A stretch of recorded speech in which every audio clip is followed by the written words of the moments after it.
বিদায় শব্দটা খুব ছোট্ট হলেও এর ব্যথা বা যন্ত্রণা অনেক বেশি।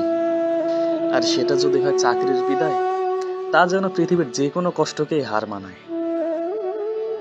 যাদের সাথে জড়ে আছে চাকরির শুরু থেকে শেষ পর্যন্ত প্রায় 40টা বছরের অফুরন্ত ভালোবাসা, আবেগ আর হাজারো স্মৃতি, এখানকার প্রত্যেকটা সদস্য যেন আমাদের পরিবারের থেকেও আপন। কতটুকু অশ্রু গড়ালে হৃদয় জলে সিক্ত, কত প্রদীপ শিখা জ্বালালে জীবন আলোয় উদ্দীপ্ত, কত ব্যথা বুকে চাপালে তাকে বলি আমি ধৈর্য।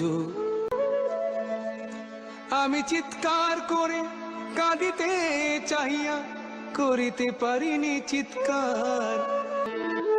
বিদায় বলা যতটা সহজ শোনায়, বাস্তবে তা ততটাই কঠিন।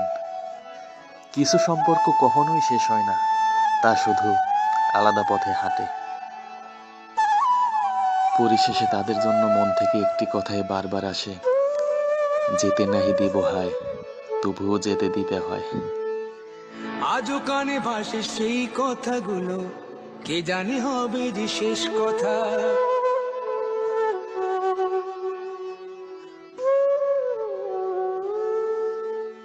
আজও কানে ভাসে সেই কথাগুলো, কে জানে হবে যে শেষ কথা।